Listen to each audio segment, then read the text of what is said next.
London, May 1816. The pre-dawn streets of Southwark carried the acrid stench of coal smoke and desperation, a fitting companion to the closed carriage that rattled over uneven cobblestones toward an address no respectable woman should know. Inside that dark conveyance, 20-year-old Rosalind Merrick sat with her spine pressed against cracked leather, hands folded so tightly in her lap that her knuckles had gone white as bone. She knew exactly where this carriage was taking her. Her mother had made no effort to disguise the transaction, counting the £40 with the clinical efficiency of a tradesman settling accounts. £40, the price of 2 years of modest household expenses, or one season gown for a lady of quality, or the dignity and future of a physician's daughter, who had committed the unforgivable sin of being born female and penniless. The carriage slowed. Through the grimy window, Rosalind glimpsed the establishment that would be her prison until she turned 21, and the law might offer some threadbare protection. Mrs. Fletcher's house stood 3 stories tall, its windows glowing with lamplight that promised warmth but delivered only a different kind of cold. Her fingers moved to the small leather-bound book hidden in her pocket, the last of her father's medical texts she had managed to keep when everything else was sold. If she could survive this, perhaps in a year she might escape, might find work as an apothecary's assistant, might reclaim some fragment of the life she had imagined before her father's death had stripped away every illusion of security. The door handle turned. Rosalind straightened her shoulders and prepared to face her fate with the only thing she had left to call her own, her dignity. If stories of courage in impossible circumstances move your heart, subscribe now and join us on this journey. You won't want to miss what happens next. The carriage door opened, but instead of Mrs. Fletcher's heavy-set doorman, a gentleman's face appeared in the frame. Dark eyes, sharp features, an expression of controlled urgency that seemed utterly incongruous with the sordid surroundings. "Miss Merrick," the stranger said, his voice pitched low but carrying absolute authority. "I am Adrian Stratford, Earl of Montrose. You will come with me now." Rosalind stared at him, her mind struggling to reconcile the reality of an earl appearing in Southwark at 5 in the morning with any rational explanation. Earls did not intercept carriages bound for brothels. Earls did not know the names of physicians' daughters about to be sold into degradation. "I understand your confusion," Lord Montrose continued, extending his hand with the same calm assurance one might use to assist a lady from her carriage at a society ball. "My solicitor alerted me to your situation 2 hours ago. If you wish to avoid the fate your mother arranged, take my hand and trust me for a single minute." Behind him, Rosalind could see Mrs. Fletcher herself emerging from the establishment's doorway, her painted face contorting with annoyance at this unexpected interference. The woman had paid £40, and she clearly intended to collect her due. Rosalind looked at the Earl's extended hand, then at the book in her pocket, then at the future that waited behind Mrs. Fletcher's door. She placed her trembling fingers in his steady grip and allowed him to pull her from the carriage. "My lord," Mrs. Fletcher began, her voice dripping false deference. "There seems to be some misunderstanding. The girl's mother sold her to me legally. The contract is signed." "A contract signed by a parent to sell their child into prostitution," Lord Montrose replied, his tone so cold it could have frozen the Thames, "is not worth the paper it wastes. I suggest you take your £40 and consider yourself fortunate I do not have you arrested for trafficking in human misery." He did not wait for her response. Within moments, Rosalind found herself being handed into a proper carriage, bearing a coat of arms she vaguely recognized from the few society papers she had glimpsed in better days. The Earl settled across from her, signaled his driver, and the carriage lurched into motion toward Mayfair. "My sister," he said without preamble, his gaze fixing on a point somewhere past Rosalind's shoulder. "She was nearly sold to the same establishment 5 years ago by a corrupt governess who forged my father's signature. I arrived moments too late to prevent the initial exchange. I managed to buy her back, but the terror I saw in her eyes has haunted me ever since. I failed her protection once. When my confidential inquiries alert me to similar transactions now, I intervene." "Your confidential inquiries," Rosalind repeated faintly. You maintain agents in Suffolk to rescue women. I maintain ears in multiple locations to prevent young women from being destroyed by those who should protect them, he corrected. What happens next is your choice, Miss Merrick, but I would suggest you prepare yourself for a rather formidable interview. The carriage pulled up before a magnificent townhouse in Grosvenor Square, and Rosalind was ushered inside with such speed she barely had time to register the opulence of the marble entrance hall before being conducted to an elegant drawing room. There, seated in a high-backed chair like a queen holding court, was the most intimidating woman Rosalind had ever encountered. Lady Constance Stratford, Dowager Countess of Montrose, was 72 years old and possessed the kind of steely composure that made younger women quail. Her silver hair was arranged in perfect coils, her morning dress was impeccable despite the ungodly hour, and her pale blue eyes examined Rosalind with the thoroughness of a general inspecting questionable troops. "Adrian," she said without shifting her gaze from Rosalind, "explain this madness." The Earl moved to stand beside his grandmother's chair. "A proposal, as you have so frequently requested. You wish me to marry. Here is my candidate. I am offering you 3 months to transform Miss Merrick into suitable Countess material. If she passes your rigorous standards and wishes to accept my offer of marriage, we shall wed. If not, she receives £2,000 as a dowry to establish herself independently, and legal documentation severing her mother's claim on her person or property." The dowager's eyebrows rose fractionally. "A physician's daughter, with no connections, no training, no fortune, sold by her own mother for the price of a decent mare. And you believe I can create a countess from such unpromising material?" "I believe," the Earl replied calmly, "that you have never refused a challenge in your life, and that Miss Merrick possesses more natural dignity in her current dishevelled state than most diamonds of the first water display in their finest jewels." Lady Constance turned her full attention to Rosalind. "Speak, girl. Can you read?" "Yes, my lady." Rosalind's voice emerged stronger than she had expected. "Latin and Greek as well as English. My father believed daughters should be educated. Can you conduct intelligent conversation? On medical matters, philosophy and literature, yes. On the latest scandals and fashion, I fear I am woefully ignorant. The former can be hidden, the latter taught. Can you learn quickly? I taught myself advanced mathematics from my father's university texts when I was 15.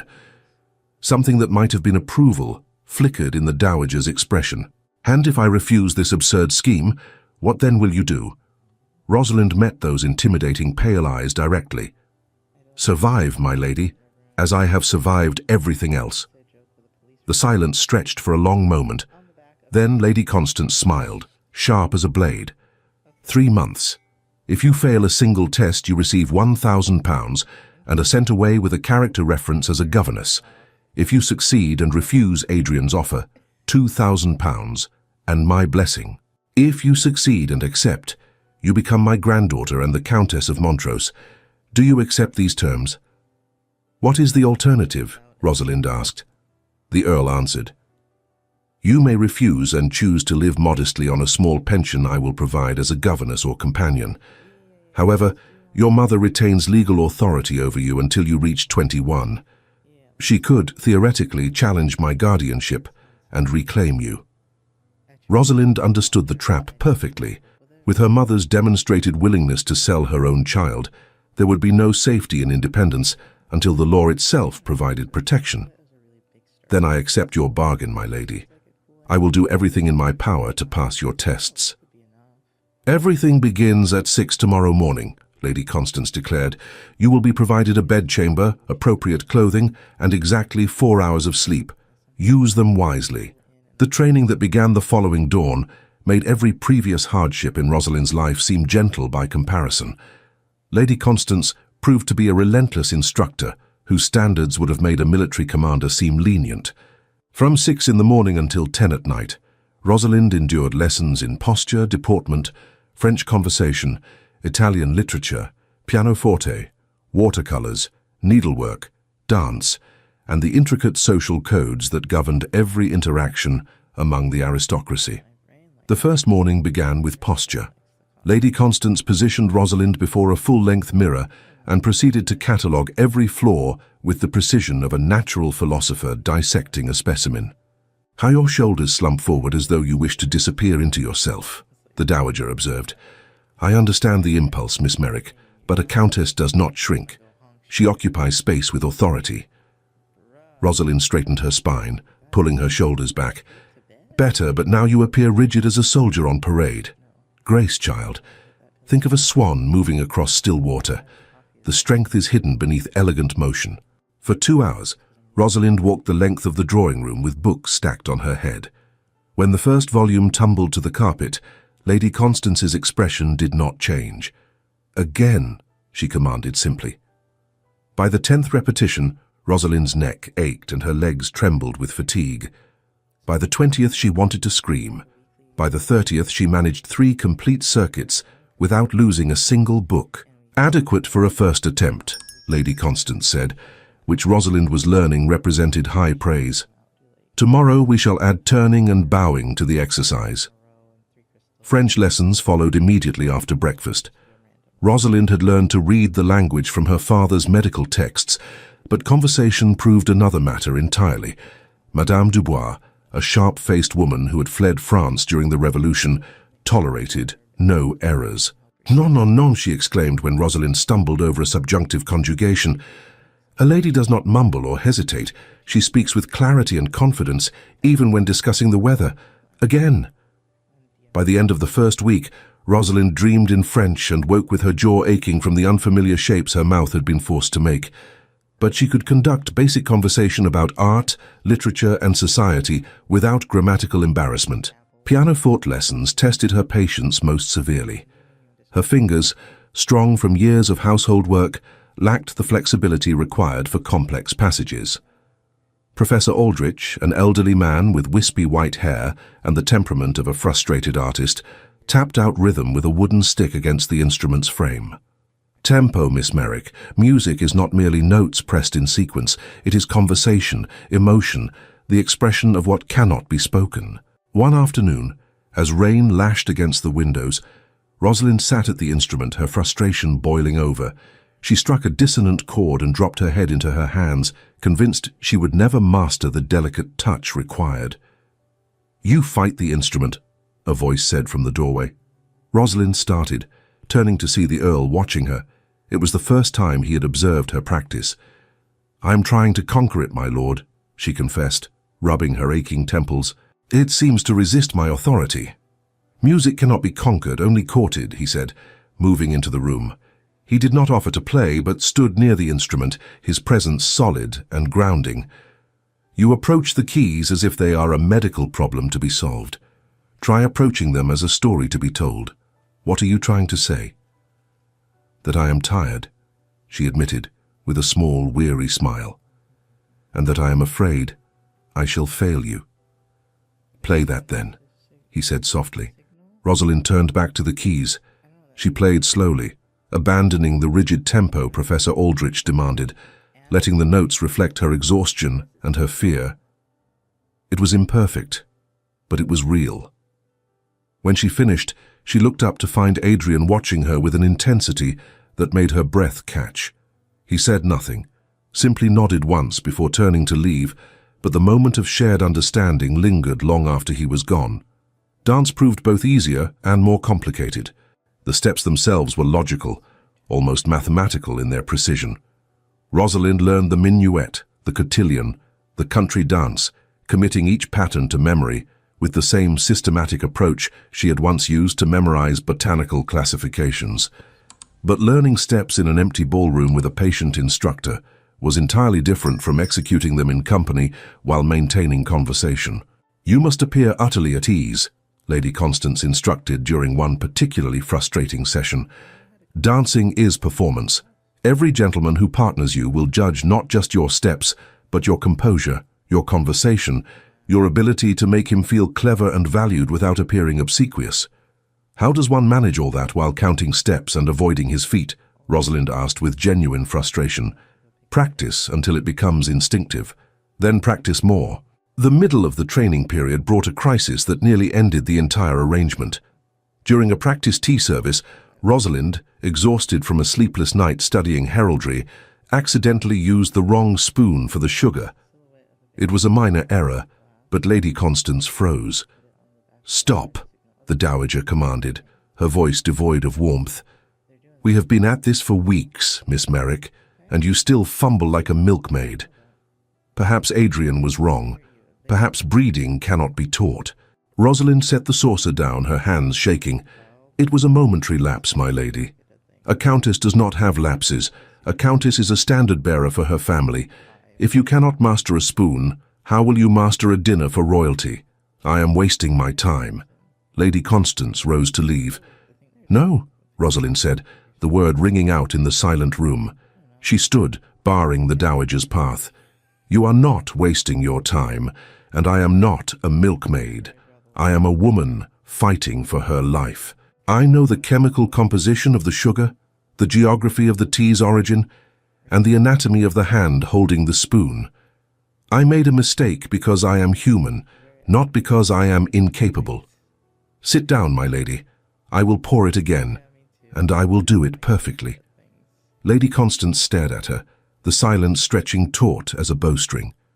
For a moment, Rosalind thought she would be dismissed. Then, slowly, the Dowager sat. "Again," she said, "and do not spill a drop." Rosalind poured. She did not spill. The evenings were reserved for instruction in the elaborate social codes that governed aristocratic interaction. Rosalind learned which topics were appropriate for morning calls versus dinner conversation. She learned the precise depth of curtsy owed to different ranks, the proper forms of address, the subtle signals by which society communicated approval or disapproval. "You must master the art of saying nothing while appearing to say much," Lady Constance explained over tea one afternoon. "Observe Lady Margaret Whitfield when she calls tomorrow. She is a kind woman, but an inveterate gossip. You must be warm without being confidential, interested without appearing eager for scandal." The watercolor lessons with Miss Hartwell revealed that Rosalind had absolutely no natural talent for visual art. Her trees looked like misshapen lumps, her flowers like colored blots. By the fourth lesson, Miss Hartwell quietly suggested to Lady Constance that needlework might prove more suitable. Needlework, at least, involved patterns and precision that Rosalind's mind could grasp. Throughout these first weeks, the Earl appeared only at dinner, a formal affair where they sat at opposite ends of a table designed to seat 20. The distance seemed both literal and metaphorical. He would inquire politely about her progress, listen to his grandmother's reports with apparent interest, and then excuse himself.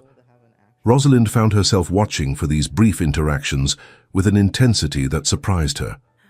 She noticed how his expression softened when he spoke to elderly servants, how his hands moved with unconscious grace when he carved meat or poured wine.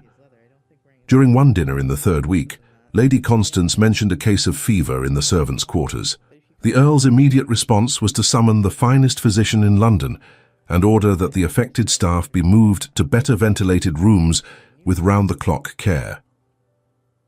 "They have served this family faithfully," he said simply, when his grandmother raised an eyebrow at the elaborate arrangements. "We owe them our care in return." That night, Rosalind asked permission to visit the sick servants, carrying with her the remedies her father had taught her to prepare. The housekeeper, Mrs. Davies, initially resisted allowing the Earl's guest into the servants' quarters, but Rosalind's quiet insistence won the day. She found 3 maids and 1 footman suffering from what appeared to be influenza. Their care was adequate, but Rosalind suggested adjustments to their positioning to ease breathing, recommended herbal infusions to reduce fever, and demonstrated methods for keeping them comfortable during chills. The Earl discovered her there near midnight, her day dress stained with medicinal preparations, her hair escaping its pins, her hands gentle as she helped a frightened young maid drink water. "Miss Merrick," he said from the doorway, his expression unreadable. "This is hardly necessary. The physician will return tomorrow." "The physician," Rosalind replied without looking up from her patient, "prescribed laudanum and bleeding. Both will weaken them further. Cool compresses, fluids, and rest will serve them better." "You disagree with trained medical opinion? Based on what education?" "Based on my father's 20 years of rural practice and my own observation of what actually helps patients recover, rather than what ancient theory suggests should help." He was silent for a long moment. Then, surprisingly, he moved into the room and helped her reposition the footman to ease his labored breathing. They worked side by side for nearly an hour, and when all 4 patients rested more comfortably, he walked her back to the main house through darkened corridors. "Your father taught you well," he said quietly. "He taught me to observe rather than assume, to trust evidence over authority when they conflict, to remember that patients are people, not theoretical problems to be solved. Those are revolutionary principles in medicine. They are principles that save lives, which should not be revolutionary at all." After that night, something shifted subtly in their interactions. The Earl still maintained proper distance, but his questions at dinner became more specific, more genuinely curious. He asked about her father's practice, about cases she remembered, about her observations on the relationship between cleanliness and disease. The 4th week brought the first social test. Lady Constance arranged an intimate afternoon gathering with 3 carefully selected acquaintances. Lady Margaret Whitfield, cheerful and talkative, immediately put Rosalind at ease with questions about her Yorkshire upbringing. Mrs. Arabella Sutton, far more calculating, probed more carefully. "Your family's estate in Yorkshire," Mrs. Sutton said, her tone conversational but her eyes sharp. "I confess I am not familiar with the property." "It was quite modest," Rosalind replied, a prepared answer that held enough truth to be credible. "More a large house than a true estate. My father's practice was his primary occupation." "A physician? How unusual." Mrs. Sutton's expression revealed nothing. Most families of gentle birth avoid trade. "Healing the sick," Lady Constance interjected smoothly, "is hardly trade, Arabella. It is a calling. Miss Merrick's father was a Cambridge-educated man of considerable learning. His choice to practice medicine rather than pursue a living in the church or law speaks to his character, not against it." The subtle rebuke was clear, and Mrs. Sutton subsided. But Rosalind noted how the woman's gaze lingered, calculating, assessing, not hostile but not yet convinced. Miss Charlotte Winters, the 3rd visitor, proved the easiest to charm. Young, recently married, and desperately trying to navigate society's complexities herself, she responded to Rosalind's genuine interest with obvious relief. "I never know what to say at these grand functions," Charlotte confided during a private moment in the garden. "Everyone seems to speak in code, and I fear constantly that I shall commit some terrible breach of etiquette." "I share your concern entirely," Rosalind admitted. "Every rule seems to have exceptions, and the exceptions themselves follow patterns I cannot quite grasp. At least you have Lady Constance to guide you. My mother-in-law offers criticism, but rarely explanation.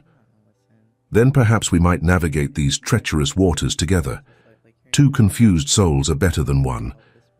Charlotte's grateful smile suggested Rosalind had made her first genuine friend among the aristocracy. The 5th week brought a crisis. During an Italian lesson, Rosalind's instructor, Signor Moretti, suggested she practice conversation by attending a musical evening hosted by an Italian expatriate family. Lady Constance approved the plan, and arrangements were made. The evening itself proved delightful. Rosalind's Italian, while not perfect, was adequate for discussing music and literature. She conversed with an elderly contessa about Dante, debated the merits of different composers with a visiting maestro, and felt for the first time that she might actually succeed in this impossible transformation. Then disaster struck. A gentleman she did not recognize approached during the interval and addressed her in rapid Italian, clearly assuming from her earlier conversations that she was fluent. Rosalind understood perhaps half of what he said and responded with what she thought was an appropriate comment about the performance. His shocked expression suggested she had said something terribly wrong. Later, near tears of frustration, she confessed the incident to Signor Moretti, who gently explained that her grammatical error had transformed a compliment about the soprano's vocal range into a crude comment about her physical attributes. The gentleman had been too polite to correct her, but the damage was done. "I am hopeless," Rosalind said that night to Lady Constance. "I study until my eyes burn and my head aches, but still I make mortifying errors. What gentleman would want such an inadequate wife?" The dowager regarded her with an expression that might have been sympathy. Do you know how many years I studied before I felt truly confident in society? 7. You have been training for 5 weeks. Your progress is not inadequate, Miss Merrick. It is extraordinary. You expect perfection when competence is the realistic goal. But if I embarrass Lord Montrose with such mistakes, Adrian is no fool. He knows exactly what he offered when he brought you here. A quick mind and determined spirit, not a polished debutante who has trained for this role since childhood. Your errors are expected and forgivable. Your surrender to discouragement would not be. The 6th week brought the carefully managed social exposures that Lady Constance had planned. Morning calls, afternoon teas, walks in Hyde Park during the fashionable hours. Each event was orchestrated to gradually expand Rosalind's circle of acquaintance while minimizing risk of disaster. She learned to navigate conversations about subjects of which she knew nothing, to deflect intrusive questions with polite vagueness, to remember dozens of names and relationships despite seeing many faces only briefly. Her mind, trained by medical study to observe and categorize, adapted to this new challenge with increasing skill. But the constant performance exhausted her. At night, alone in her bedchamber, she would sometimes retrieve her father's medical text and read passages, just to remember who she had been before this transformation began. The girl who had dreamed of assisting apothecaries seemed very distant from the young woman learning to curtsy to duchesses.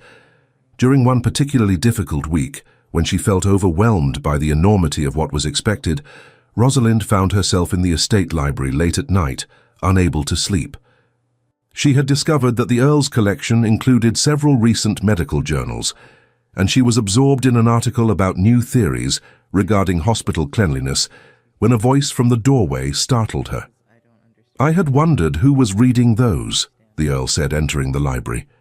He wore a velvet dressing gown over his nightclothes, a breach of propriety that somehow seemed natural in the intimate darkness of the library. The household accounts suggested someone was going through them methodically. "I apologize, my lord. I should have asked permission." "You have it retroactively. What are you reading?" Dr. Hallow's treatise on contagion.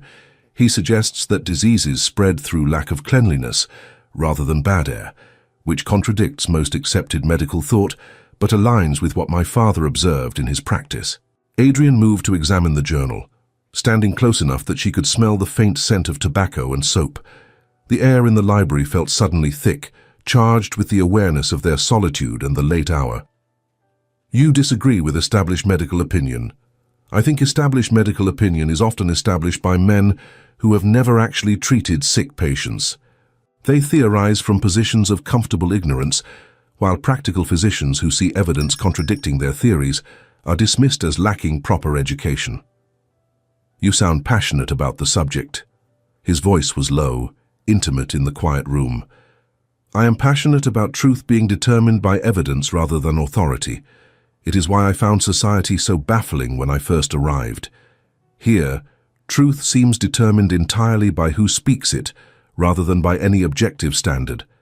He smiled, and in that expression Rosalind glimpsed the man beneath the aristocratic reserve. "You have identified precisely what makes society both powerful and absurd. We operate on collective delusion maintained by rigid enforcement of arbitrary rules. Yet those rules provide structure, however artificial, that allows thousands of people to interact with minimal chaos. But at what cost? How many talented people are excluded because they lack the proper birth or training in meaningless skills? How many important truths are ignored because they come from sources society dismisses? All valid questions that I have asked myself for years, which is why I maintain agents in Southwark, why I support reforms to child welfare laws, why I brought you here rather than leaving you to the fate your mother arranged." They talked until dawn began to lighten the windows, discussing everything from medical theory to political philosophy. It was the longest conversation they had shared since her arrival, and when Rosalind finally retreated to her bedchamber for a few hours' sleep, she carried with her the memory of his smile, and the knowledge that beneath his careful reserve lived a mind as curious and questioning as her own. By the 6th week, Lady Constance declared her ready for limited social exposure. Carefully selected acquaintances were invited for afternoon calls, during which Rosalind was introduced as a distant relation newly arrived from Yorkshire. Lady Margaret Whitfield, a kindly woman in her 50s, seemed genuinely pleased to make her acquaintance. Mrs. Arabella Sutton, sharper-eyed and more calculating, examined Rosalind with obvious curiosity, but eventually nodded her approval. "Constance has worked one of her miracles," Lady Margaret murmured to her companion as they prepared to depart. "The girl is surprisingly accomplished." "Surprisingly indeed," Mrs. Sutton agreed, though her tone suggested she was not entirely convinced. The 8th week brought the great test. Lord and Lady Worthington were hosting one of the season's most important balls, and Lady Constance had secured an invitation for Rosalind's formal introduction to society. For 3 days before the event, every moment was devoted to preparation. Rosalind's gown, a creation of ice-blue silk that brought out the unusual color of her grey eyes, was fitted and refitted until it achieved perfection. Her dance steps were practiced until she could execute every figure blindfolded. Her conversational topics were rehearsed until she could discuss literature, music, and current events with apparent, effortless grace. The modiste Madame Laurent had outdone herself with the gown. The silk shimmered in lamplight, and the cut was elegant without being ostentatious.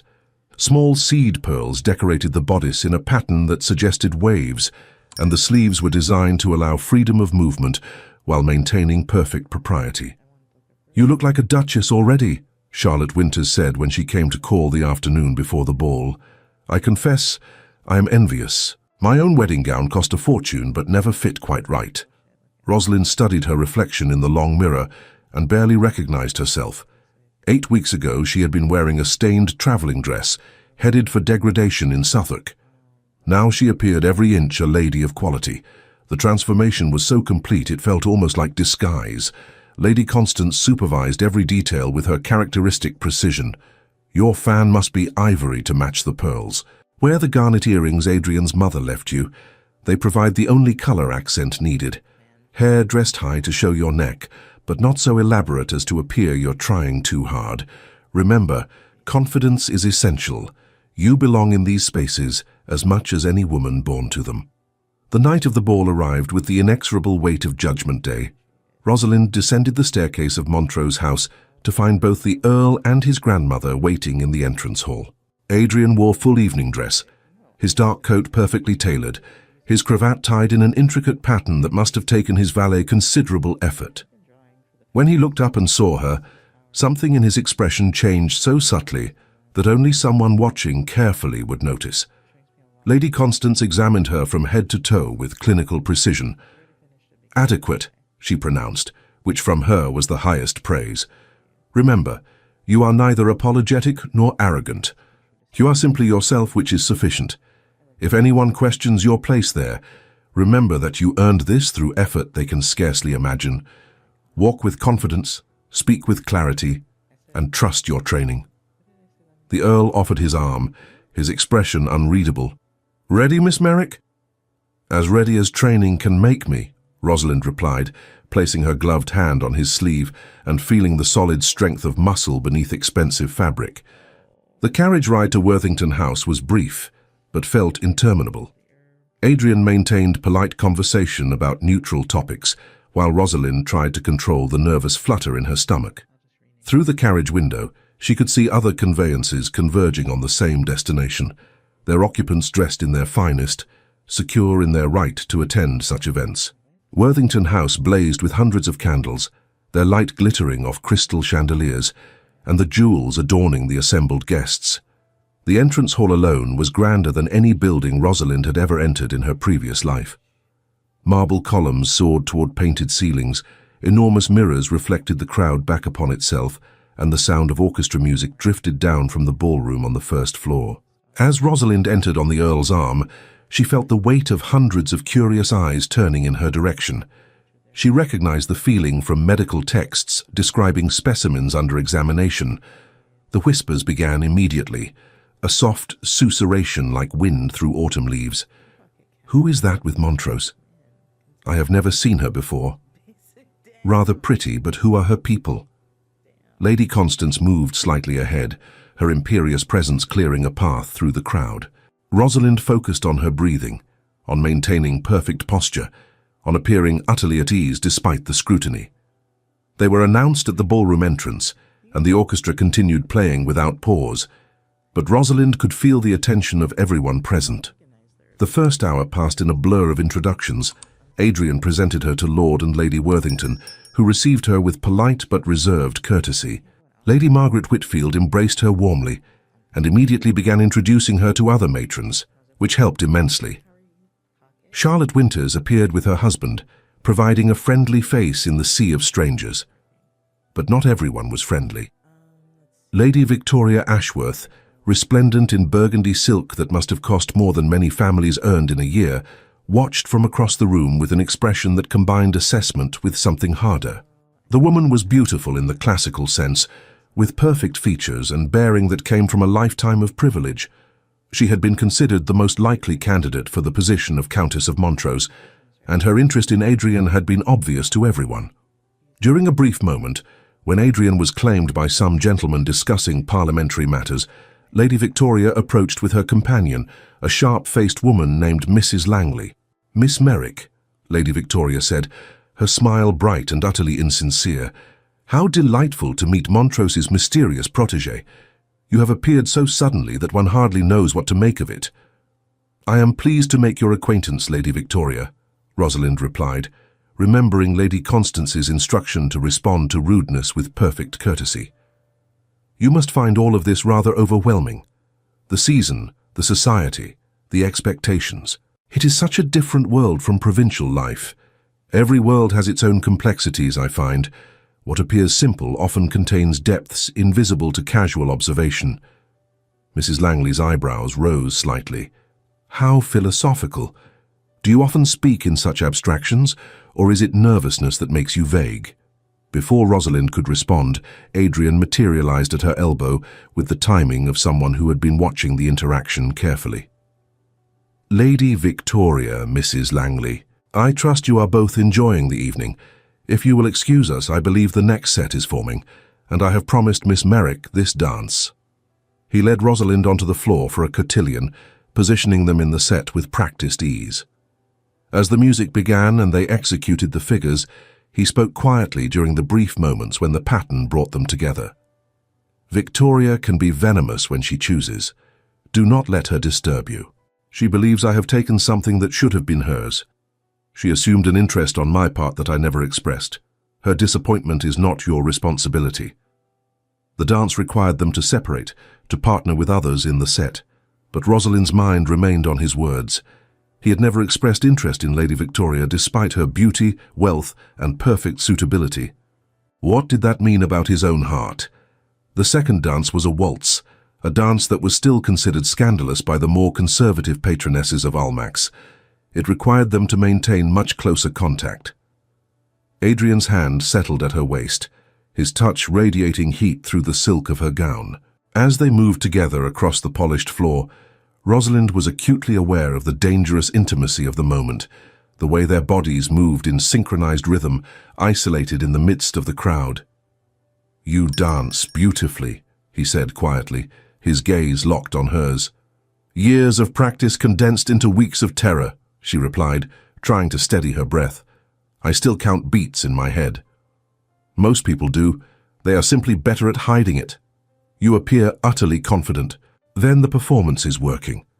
It is not merely performance. You have transformed yourself through sheer determination.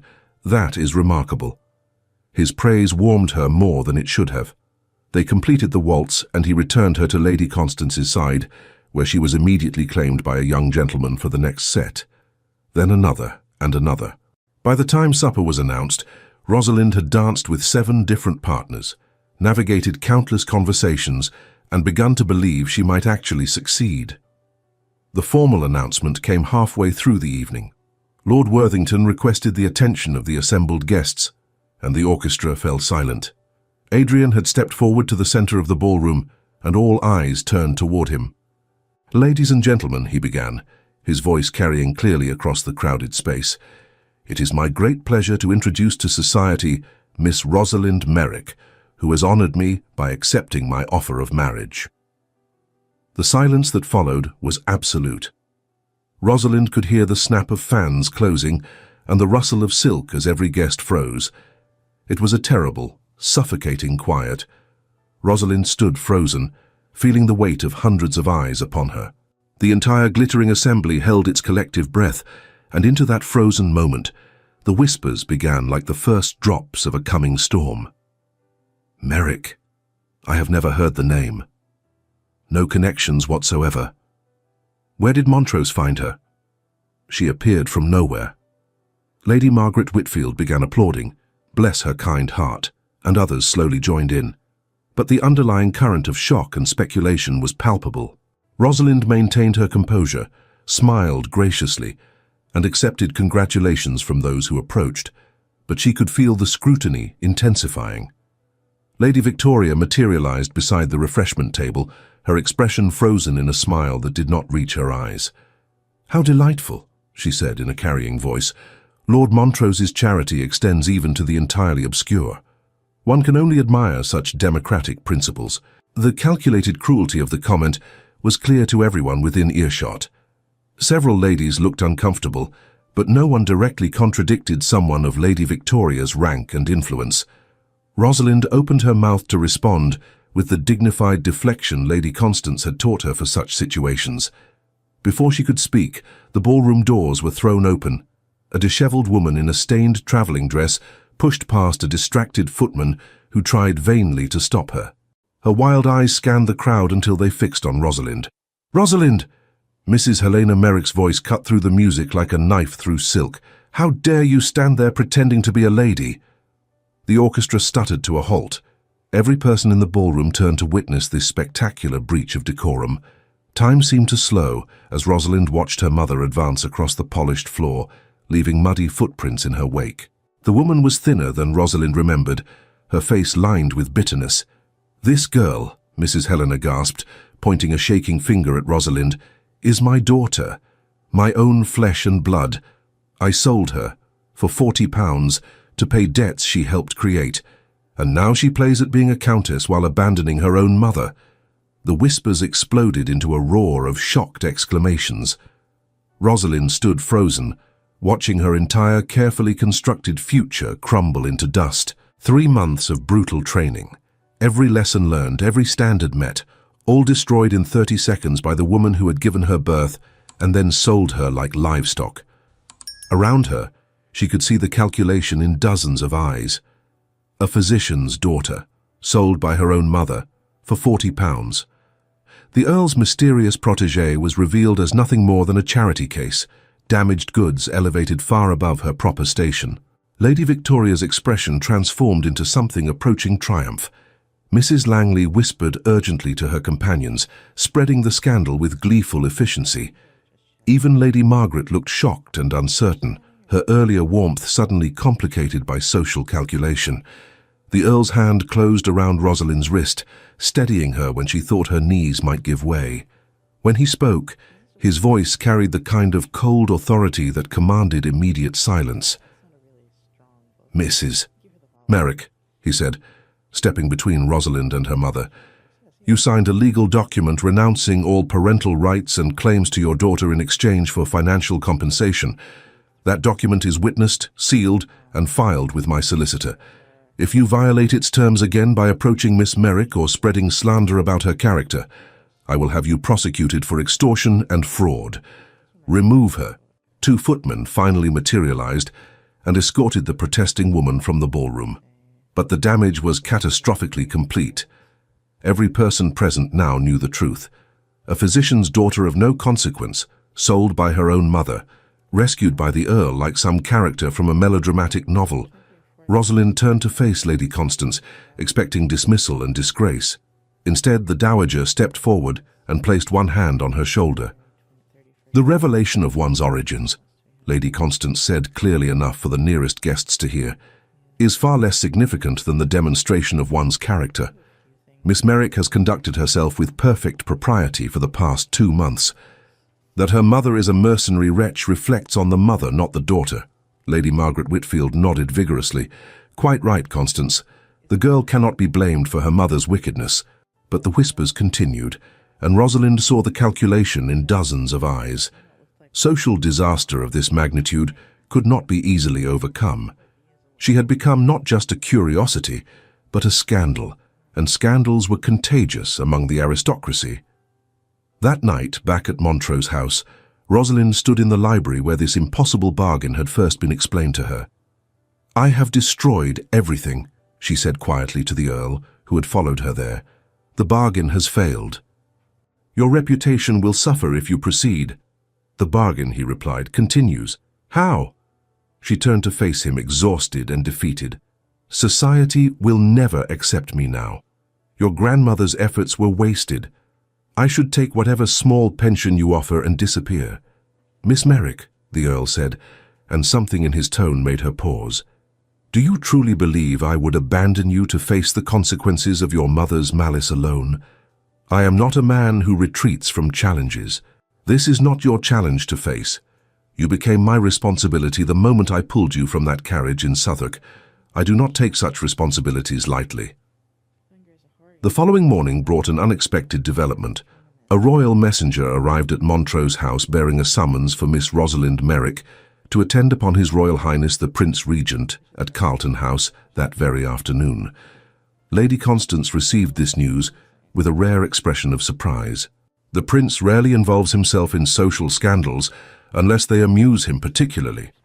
This could be salvation or destruction, and there is no way to predict which. "Should I prepare particular responses?" Rosalind asked, her stomach knotting with anxiety.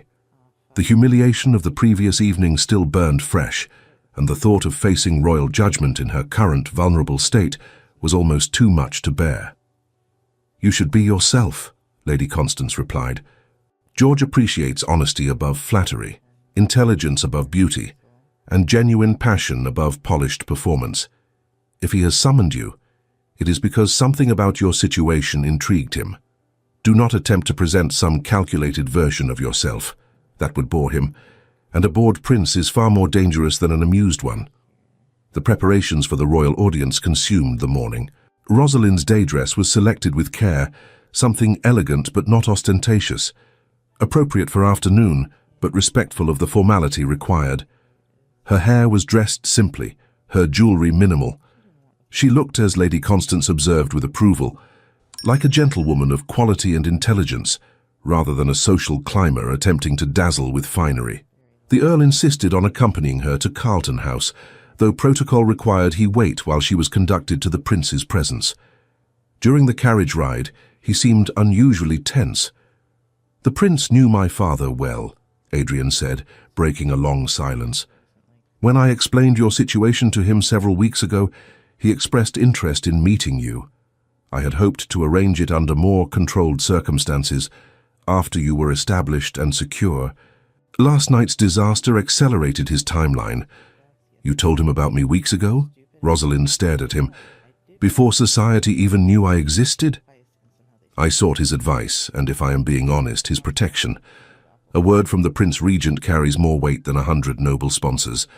But I wanted you to meet him when you felt confident, not when you were raw from public humiliation." "What did you tell him about me?"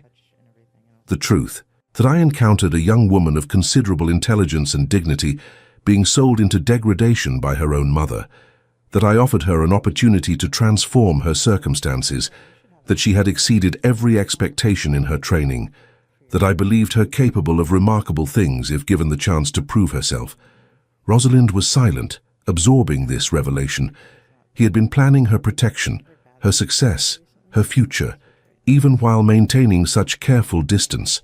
The contradiction between his actions and his apparent reserve confused her. Carlton House was even more magnificent than Worthington House, its rooms decorated with an opulence that bordered on excessive. The walls were covered with silk damask in rich colors, the ceilings were painted with elaborate scenes from classical mythology, and everywhere she looked were treasures that would have funded a hospital for years. Rosalind found herself mentally calculating the cost of a single chandelier in terms of how many indigent patients could be treated. She was conducted through corridors lined with priceless art to a music room where the Prince Regent himself waited. George was in his 50s, portly but still possessing an air of authority, dressed in elaborate clothing that somehow suited his flamboyant personality. He examined her with shrewd, intelligent eyes that missed nothing. "Miss Merrick," he said without preamble, gesturing to a magnificent instrument that dominated one end of the room. "Montrose tells me you play the pianoforte with some skill. Demonstrate, if you please. I am dreadfully bored of debutantes playing the same 3 pieces badly." It was not a request. Rosalind moved to the instrument, her mind racing. She could play competently after 8 weeks of intensive instruction, but competent would not impress a prince who employed the finest musicians in England. He would have heard technical perfection countless times. What he wanted, what Lady Constance had said he valued, was genuine passion. She settled onto the bench, adjusted her position, and considered her choices. The safe option would be to play something simple and execute it flawlessly, demonstrating her technical training. But safe would be forgettable, and forgettable would not help her cause. Her fingers found the keys and she began to play Beethoven's Pathétique Sonata, the second movement. It was technically beyond her current skill level. She knew she would make errors, but it was the only piece that seemed appropriate for this moment. Instead of trying to play it with the careful, controlled precision Professor Aldrich had taught her, Rosalind poured every emotion of the past weeks into the music. The fear she had felt in that carriage bound for Mrs. Fletcher's establishment, the desperate hope when the Earl had offered his hand, the exhaustion of endless training, the brief moments of triumph when she successfully navigated some social challenge, the crushing humiliation of her mother's public betrayal, the terror that she would lose everything she had fought so hard to achieve. All of it flowed through her hands into notes that rang with raw, unpolished feeling. She made mistakes. Her fingers stumbled on the more complex passages. Her tempo wavered. Her dynamics were inconsistent. But the emotion was absolutely genuine. And when the final chord faded into silence, she sat very still, her hands trembling slightly on the keys. The prince was silent for a long moment. Rosalind did not dare to look at him, certain she had failed catastrophically. Then he began to applaud, slow and deliberate. "That," he declared, moving closer, "is not technical perfection. Any paid musician can provide technical perfection, and I am bored senseless by it half the time. But what you just played contained genuine passion, and passion is what England needs more of in its young people. Too many of these society misses play like mechanical dolls, perfect and empty. You play like a woman who has suffered and survived, and that gives your music substance." He settled into a nearby chair, studying her with continued interest. "Montrose explained your situation in detail. Your mother's cruelty, your own resilience. Tell me, Miss Merrick, why should I care about one young woman's personal drama? Society is full of tragic stories." Rosalind met his gaze directly, remembering Lady Constance's advice about honesty. "You should not care about my personal drama, Your Highness. My story is insignificant in the grand scheme of the realm, but perhaps you might care about the principle it represents. How many talented people are destroyed by circumstances beyond their control? How many potential physicians, scientists, scholars are lost because society determines worth by birth rather than ability? It is a waste of the gifts God gave us. My mother sold me for £40 because she believed I was worthless. Lord Montrose saw something different. Dangerous philosophy, Miss Merrick. Society depends on people knowing and accepting their proper places. With respect, Your Highness, a truly ordered society depends on people contributing their talents, regardless of where they began. The surgeon who saves a prince's life is no less valuable because his father was a tradesman. The scholar who advances human knowledge is no less worthy because she was born female. To waste such talent is poor stewardship of the nation's resources." "She?" The prince's eyebrows rose. "You believe women capable of significant scholarship?" "I know they are, Your Highness. I assisted my father's medical practice for years. I saw him treat hundreds of patients, observed patterns in disease and treatment, and contributed ideas that improved outcomes. My sex did not make my observations less valid, or my mind less capable. Yet society would never allow you to practice medicine professionally, which is society's loss, not merely mine. How many brilliant female minds are wasted on needlework and watercolors when they could be serving the realm through science or medicine? The restriction is arbitrary and wasteful." The prince leaned back in his chair, a slow smile spreading across his features. "Adrian warned me you were dangerously intelligent. He understated the case considerably. "Tell me, Miss Merrick, what do you think of my home?" The abrupt change of subject was clearly a test. Rosalind glanced around the opulent room, at the gilding and the art and the excessive decoration. She could offer flattery and tell him it was magnificent, or she could be honest. "I think, Your Highness, that the cost of a single one of these chandeliers could fund a hospital ward for a year, treating hundreds of sick poor who currently die for want of basic care. But I also understand that a ruler must demonstrate power and wealth to maintain authority, both domestically and internationally, and that sometimes display serves purposes beyond mere aesthetics. So, while part of me sees waste, another part recognizes political necessity." The prince laughed, genuinely amused, diplomatic while being critical, honest while acknowledging complexity.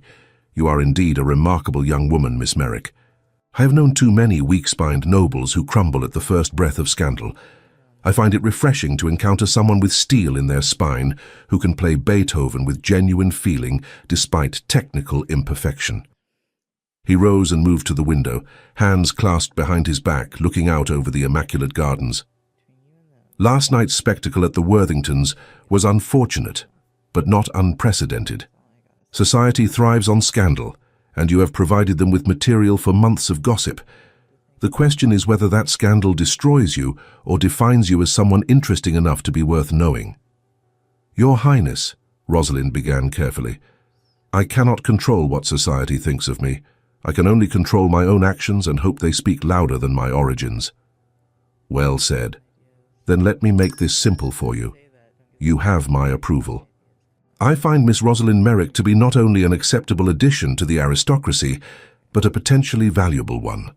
Her intelligence, her resilience, her refusal to be defeated by circumstances, these are qualities England needs. Anyone who questions my judgment on this matter can explain their reasoning to me personally, which I assure you they will not wish to do." He turned back to face her directly. "I am not doing this for you, Miss Merrick, charming though you are. I am doing this because Adrian Stratford is a valuable ally who does genuine good in Parliament, and he deserves support in his personal choices. I'm also doing this because I am tired of society's endless recycling of the same bloodlines and the same boring people. You represent something different, and I find different intriguing. Do not disappoint me. I shall do my utmost not to, Your Highness." "See that you do. Now leave me to my correspondence. Montrose is waiting for you in the east drawing-room, and I suspect he has been worrying himself into a state. Tell him I expect him at the Carlton House reception next week, and you will accompany him as my personally invited guest." Rosalind curtsied with all the precision Lady Constance had drilled into her, and withdrew. She found Adrian exactly where the prince had indicated, pacing the elegant room like a caged animal. He turned when she entered, his expression anxious. "Well?"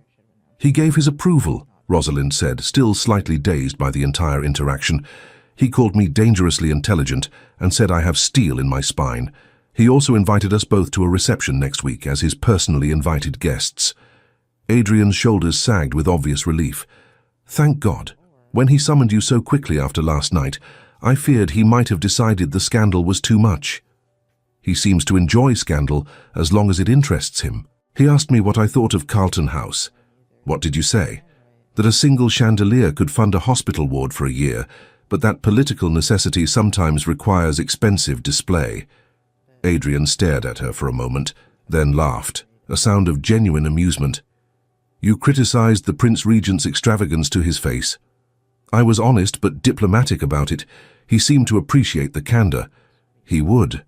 George values intelligence and spirit over flattery, but most people are too frightened to show him anything but deference.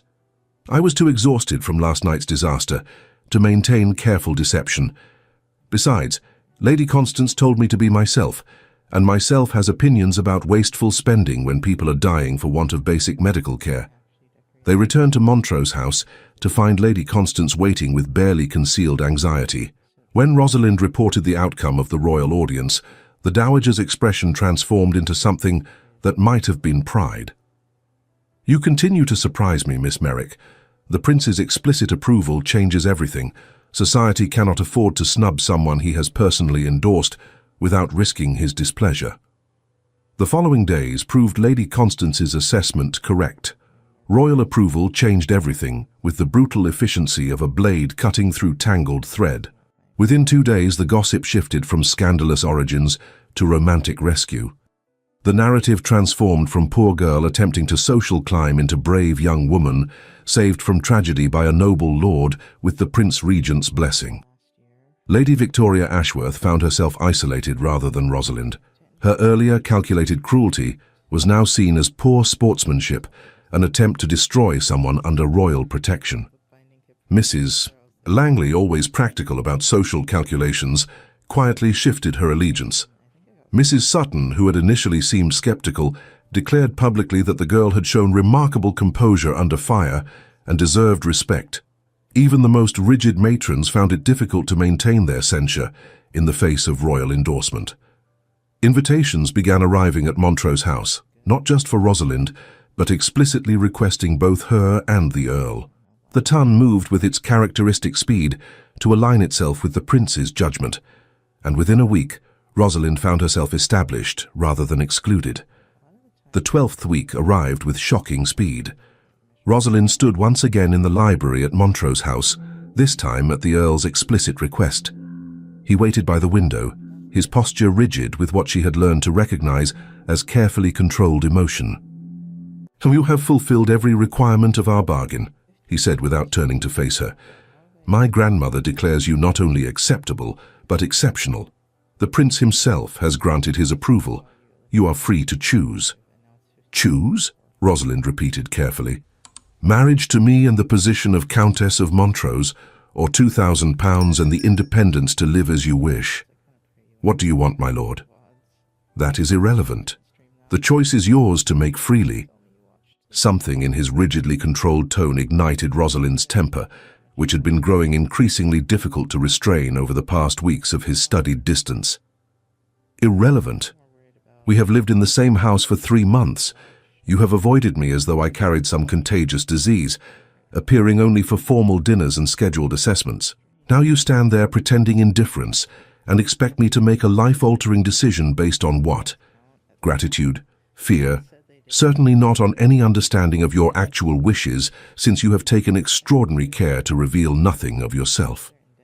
The Earl's shoulders stiffened. "I maintained appropriate distance to ensure you felt no pressure to accept out of obligation." "Coward," Rosalind said clearly.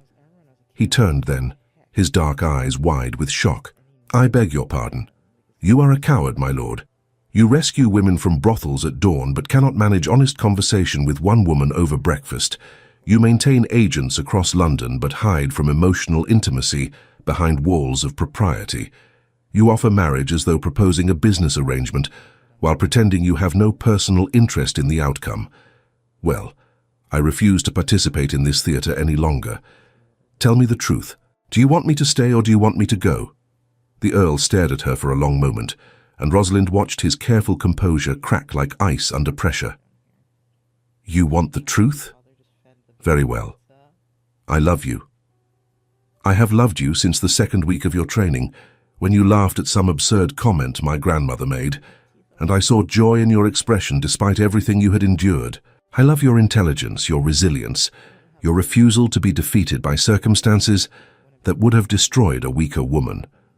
I love the way you read medical texts when you think no one is watching, and how you help my grandmother's elderly maid with her rheumatism using your father's remedies.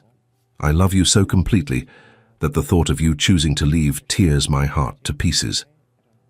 He took a step toward her, his expression raw with feeling. "But I will not trap you with my emotions. You deserve the freedom to choose your own path, not to accept marriage out of gratitude or pity, or because you feel you owe me something for saving you from a fate you should never have faced. If you choose to go, I will survive. I survived my wife's death, I will survive losing you. But if you choose to stay, if you choose me not because of my title or wealth, but because you truly wish to share your life with mine, then I swear I will spend every day proving worthy of that gift." Rosalind felt tears burning in her eyes, but she refused to let them fall. "You are an idiot, my lord. I beg your pardon. An aristocratic, emotionally stunted idiot. Did it never occur to you during these past 12 weeks that I might have developed feelings of my own? That I noticed every time you appeared for dinner and watched you with the desperation of a woman starving for even a glimpse.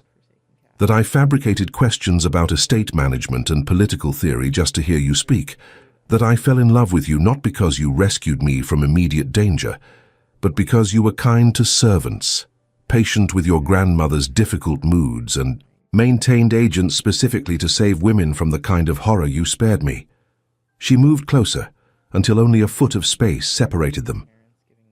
I love you because you read philosophy late at night when you think the house is asleep, because you donate enormous sums to hospitals and schools but refuse any public recognition. I love the way you frown when you are worried about your tenants, because you looked at a penniless physician's daughter being sold into degradation and saw someone worth saving. I choose you, Adrian Stratford. Not your title, not your wealth, not the safety you offer. I choose the man who appears in Southwark at 5 in the morning because his conscience will not allow him to do otherwise. I choose you. The Earl's careful control shattered completely. He closed the distance between them and pulled her into his arms with a desperation that suggested he had been restraining himself for far longer than 12 weeks. His mouth found hers in a kiss that contained all the emotion both had been suppressing, all the fear and hope and impossible longing. When they finally separated, Rosalind rested her forehead against his chest, feeling his heart pounding beneath her cheek. "When shall we marry?" "As soon as possible," Adrian replied, his voice rough, "though my grandmother will insist on a proper engagement period and a wedding that demonstrates society's full acceptance. Then let us disappoint her for once. I want a small ceremony at your estate in Yorkshire, with only the people who truly matter present. No grand performance for society's benefit, no elaborate display of wealth and status. Just us, making our vows before God and the few people we trust." Adrian pulled back to look at her, his expression transforming with surprised delight. "You would truly choose that over a fashionable London wedding?" "I would choose truth over theatre every time, my lord. Have you not learned that about me yet?" They married 4 weeks later at Montrose Hall in Yorkshire, a sprawling estate that commanded views of moorland stretching to distant hills. Lady Constance attended, her usual severity softened by something that might have been actual approval. The Prince Regent sent a wedding gift of shocking extravagance, along with a note expressing regret that affairs of state prevented his attendance. Lady Margaret Whitfield made the journey despite her age, declaring that she would not miss the wedding for anything. Even Adrian's younger sister, Lady Catherine, travelled from Scotland with her husband to witness the ceremony. The ceremony itself was brief and deeply personal, conducted in the estate's private chapel, with sunlight streaming through ancient stained glass. Rosalind wore a simple gown of ivory silk, rather than the elaborate creation society would have expected, and Adrian's expression as she walked toward him contained more genuine emotion than any speech could convey. The quiet intimacy of the chapel made their vows feel sacred, in a way no crowded London church ever could. When the vicar pronounced them husband and wife, and Adrian kissed her with tender reverence, Rosalind felt something settle in her chest that she slowly recognized as peace. Not the absence of challenge or difficulty, but the deep certainty that whatever came next, they would face it together. The years that followed proved that certainty well-founded. The marriage that had begun as a desperate bargain transformed into a partnership of extraordinary depth.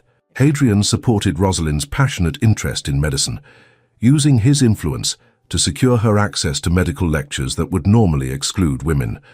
When she proposed establishing a school for orphaned girls that would teach them mathematics and sciences alongside traditional accomplishments, he provided the funding without hesitation.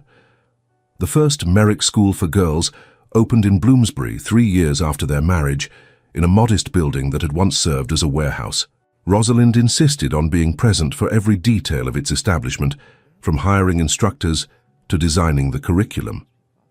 The initial skepticism from educators and society matrons was considerable. "You cannot seriously intend to teach orphan girls mathematics beyond basic arithmetic," one visiting inspector declared. "It is not suited to their station or their sex." "I intend to teach them everything necessary to support themselves through skilled work," Rosalind replied calmly. "Natural philosophy, practical accountancy, basic medical knowledge, bookkeeping, and yes, also the traditional accomplishments. A girl who can calculate compound interest and understand the natural world has far better prospects than one who can merely embroider samplers. The school accepted its first 20 students, girls ranging from age 10 to 16, all orphans or from destitute families. Rosalind selected instructors who shared her philosophy that female intelligence was not inferior, but merely underdeveloped through neglect. She taught several classes herself, finding deep satisfaction in watching young minds engage with challenging material. Within 2 years, the results were undeniable. Girls from the Merrick School were being hired as governesses, teachers, skilled assistants in apothecary shops, bookkeepers for merchants. Several went on to establish small businesses of their own. The success attracted both admiration and criticism, but the Prince Regent's continued support and Adrian's political influence provided protection against the harshest opposition. By the 10th year of their marriage, the Merrick schools had expanded to 5 institutions across London and Yorkshire. Each maintained the same rigorous curriculum, the same refusal to accept limitations based on sex or social class. Rosalind published several treatises on female education that created substantial controversy, but slowly began to shift certain progressive attitudes. She argued, with evidence drawn from her school's outcomes, that women's apparent intellectual inferiority resulted from inadequate education rather than innate capacity. Adrian used his position in Parliament to advocate for reforms to child welfare laws, specifically targeting the legal loopholes that allowed parents to sell their children. The legislation was slow and faced fierce opposition from those who valued parental rights over child protection, but incremental progress was made. Each small victory represented lives saved, children protected, futures secured. Society's response to the Earl and Countess of Montrose evolved from scandal to grudging acceptance to eventual respect. They were recognized as an unusual couple who defied conventional expectations, but whose genuine partnership and measurable social contributions could not be dismissed. Lady Constance, who lived to the remarkable age of 92, declared on her deathbed that her grandson's unconventional marriage had been the best decision of his life, and that Rosalind had become the daughter she had never had. The couple had 4 children. 3 daughters, each of whom received education equal to any son, and who pursued studies in medicine, botany, and mathematics, respectively. Their eldest, Catherine, shocked society by attending medical lectures at universities that reluctantly admitted her based on her mother's reputation and her father's influence. Their second daughter, Margaret, studied botanical specimens from around the empire and published illustrated volumes that became standard references. Their youngest daughter, Anne, demonstrated exceptional mathematical ability and contributed to astronomical calculations used in navigation. Their son, James, the heir to the earldom, proved his parents' staunchest supporter. Rather than resenting his sister's accomplishments, he celebrated them and used his eventual position to expand the network of schools his mother had founded. He married a woman of similar progressive sympathies, and together they ensured the Merrick legacy continued into the next generation. Mrs. Helena Merrick died impoverished 12 years after selling her daughter, having burned every bridge and exhausted every resource. She had spent her final years in a bitter obscurity, watching from a distance as the daughter she had sold rose to heights she could never reach, knowing that her own actions had ensured she would never share in that triumph. Society, terrified of offending the Prince Regent, shunned her completely. Rosalind received word of her mother's death with neither grief nor satisfaction, simply a sad acknowledgement that some people were incapable of change. She did not attend the funeral and never spoke of her mother again, directing her energy instead toward the hundreds of young women who benefited from the opportunities she created. Lady Victoria Ashworth made a wealthy match to a marquess's son, but was observed at social events watching the Earl and Countess of Montrose with barely concealed envy. The genuine affection between them was obvious to everyone, the way they moved as partners through political and social challenges, the respect they showed each other's work and opinions. No amount of wealth or status could manufacture such connection, and Victoria's marriage, while financially advantageous, lacked the depth that characterized the Montroses' union. 20 years after that desperate dawn in Suffolk, Rosalind visited the Bloomsbury School on a crisp autumn morning. She was now 40 years old, her dark hair showing threads of silver, her manner carrying the confidence of someone who had transformed personal suffering into meaningful purpose. She walked through the familiar corridors, greeting students and instructors, observing lessons with the practiced eye of someone who understood both pedagogy and practical outcomes. In one of the advanced classrooms, she encountered a 15-year-old girl named Sarah Winters, studying medical texts with the same intensity Rosalind remembered from her own youth. The girl was small, thin, with anxious eyes that suggested a difficult past. She looked up as the Countess entered, and her hands trembled slightly as she set down her book. "I do not belong here," Sarah whispered, her voice breaking with fear. "I am not clever enough, not good enough. Everyone expects me to fail. I should not be wasting valuable space and resources that could go to someone worthier." Rosalind recognized that desperation intimately. She had felt it herself, that crushing certainty of inadequacy, that terror of disappointing people who had invested faith in her potential. She sat beside the girl and took the medical text from her trembling hands, glancing at the complex anatomical diagrams. 20 years ago," Rosalind said quietly, "I was exactly where you are now. I had been sold by my mother for £40 to a brothel in Suffolk. I was rescued through what seemed like divine intervention by a man I did not know. I was given an opportunity that terrified me because I was absolutely certain I would fail. I was convinced I was not clever enough, not worthy enough, not anything enough. But I survived. More than survived, I learned that my worth was not determined by my origins or by other people's judgments, but by my own choices and efforts." Sarah's eyes widened with shock. "But you are a countess. You have always belonged to this world." "I was born into poverty and sold into degradation," Rosalind replied calmly. "My mother valued me at exactly £40, the price of a decent horse. I had no education in the things society valued, no connections, no beauty or charm to recommend me. Everything I became through desperate effort and the support of people who chose to see potential rather than limitations. You have that same opportunity now. The choice is yours. You can believe the voices that tell you that you do not belong, that you are not good enough, that your efforts are wasted, or you can prove them wrong through your own determination. Which will you choose?"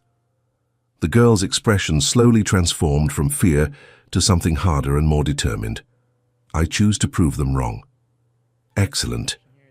Then let us review this chapter on anatomy together, and I will explain the errors in the author's understanding of female physiology. There are several, which gives us opportunity to practice critical thinking rather than blind acceptance of authority." They spent an hour together, Rosalind guiding Sarah through the material with the same patience her own instructors had shown her. The girl was indeed intelligent. Her earlier fear had been blocking her natural capacity. As understanding dawned and confidence grew, Rosalind saw the transformation she had witnessed in hundreds of students over the years. Sarah Winters did prove them wrong, becoming one of the first women licensed to practice medicine in England 15 years later. She attributed her success to the Countess of Montrose's support and example, joining the growing number of women whose lives had been transformed by Rosalind's refusal to accept the limitations society tried to impose. Sarah eventually established a clinic serving indigent patients in East London, providing care to those who could never afford traditional physicians, continuing the legacy of service that Rosalind had modelled. On a warm summer evening in 1836, exactly 20 years after that fateful dawn in Suffolk, an elderly couple sat on a stone bench in the gardens of Montrose Hall, watching the sun set over the Yorkshire moors. Rosalind's hair had gone silver, though her grey eyes remained as sharp and observant as ever. Adrian's tall frame was slightly bent with age, his dark hair white at the temples, but his hand holding hers was still strong and steady. Around them, the gardens bloomed with late summer flowers, their scent heavy on the warm air. In the distance, they could hear the laughter of grandchildren playing on the lawn under the watchful eyes of nurses. The next generation of Stratfords, being raised with the same values of service and intellectual curiosity that had defined their grandparents' lives. "Regrets?" Adrian asked, the question that had become something of a private joke between them over the years, asked in moments of contentment to affirm their shared satisfaction with the choices that had brought them here. Not a single one, Rosalind replied, leaning her head against his shoulder in the comfortable intimacy of decades together. Every difficult moment, every challenge, every battle we fought was worth it. I found you. I found purpose. I found a way to transform my own suffering into opportunities for others. If I could return to that terrified girl in the carriage bound for Southwark and tell her what her future held, she would never believe me. Adrian kissed her hair, a gesture made tender by repetition and genuine affection. You transformed far more than yourself. You transformed the world around you, one young woman at a time. 5 schools, hundreds of graduates, countless lives altered. And you transformed me from a man afraid of his own heart into someone capable of genuine love and partnership. We transformed each other, Rosalind corrected gently. You gave me the opportunity, but you also learned from me. You became a better advocate, a more effective reformer, because you listened to someone from outside your privileged perspective. That is no small thing. They sat in comfortable silence as darkness gathered. 2 people who had found each other in the most unlikely circumstances and built something remarkable from the fragments of disaster. The girl who had been sold for £40 had become a countess who changed hundreds of lives. The earl who had rescued her at dawn had found the love he had stopped believing possible. In schools across England, young women studied mathematics and medicine and science, learning that their worth was not determined by their birth or beauty, but by their minds and their courage. They carried forward the legacy of a woman who had refused to let cruelty and circumstance define her destiny, who had transformed degradation into dignity, who had proven that human value cannot be measured in currency. The £40 that had once represented the price of a life had been transformed into something priceless, a lesson written in living proof that mothers who betray their children deserve their lonely fates, that good men deserve the love they offer, that second chances can birth extraordinary futures, and that the human spirit cannot be purchased or sold, regardless of the price named. As the last light faded from the summer sky, and the first stars emerged, Rosalind and Adrian rose together and walked slowly back toward the house where their family waited. Behind them, the gardens settled into evening quiet, and ahead, lamplight glowed warm in the windows of home. Thank you so much for staying with us until the end. If this story touched your heart, please like, subscribe, and share with someone who needs to hear it. Your support helps us continue creating stories of love, resilience, and hope.